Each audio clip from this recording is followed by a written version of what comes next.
Hi, my name is Cheyla Green. I'm 22 years old. When I look into the mirror, I see me.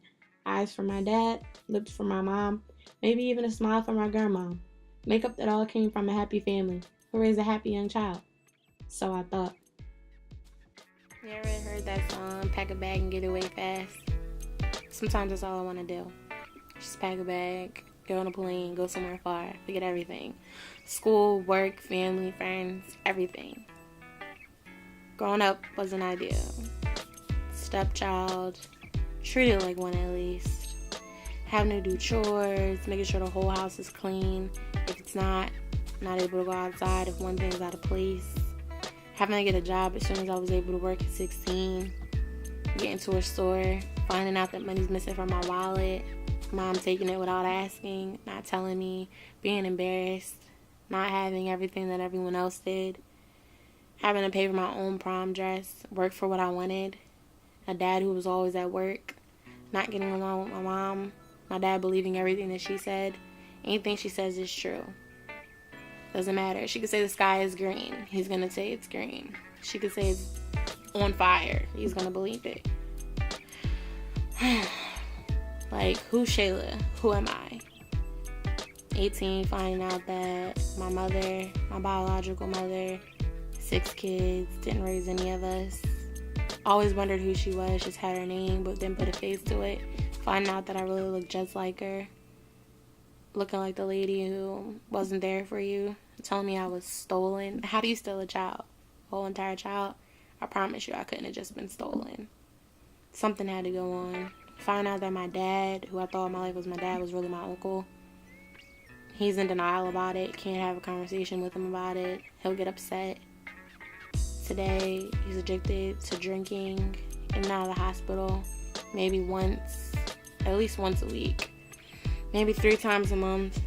Like, how do you continue to drink knowing that you're going to kill yourself? Like, how do you do that? Going to school, going to work, having to take the MARTA, buses, everything else. Mind you, I'm from Jersey. I'm not used to buses. I'm not used to trains. This is so unlike me. It's not exactly ideal. Refund checks, having to give them to my mom. Like, for what? So you can get a car. I don't have a car. Is it my fault that you don't have a car? It's not. But you have to use my checks for that. Like, making sure you have your medicine, doing what you need. I understand that. But I feel like, as a parent, you should provide for your child. Like, whenever I want to go home, I have to pay for my own plane tickets. Going home for Christmas. To what? Not having things under the tree? Or having a biological grandfather who I grew up thinking was my uncle who wants nothing to do with me.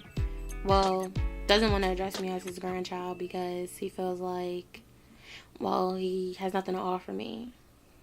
Well, you're my grandfather. I'm like, come on now. I don't understand. I mean, who's Cheyla? Who am I? My grandmother passed away. She was my best friend. She's all that I had. The closest person to me. I don't mean to sound ungrateful or selfish or anything like that. I'm thankful and I'm very blessed for the family who raised me, my mom, my dad, my brothers, my sisters, everybody. I'm happy for the families that I've got to meet, my biological family, everybody. I just think that there's some things that need to be addressed and that I should be taken into consideration. And that some things should just be about me, about Cheyla, to help me understand. Not worry about anyone else and themselves and their feelings and what people think, but just about me. So I can go on. Because it's actually a big burden. And it weighs heavy on me every day. More than you'd probably think. So I think maybe you guys should take it into consideration. Think about it. Think about me. Only me for once. Who knows? Maybe. Maybe not. Maybe I'll get my answers. Maybe I won't. Like I said, I'm just Cheyla. So I thought.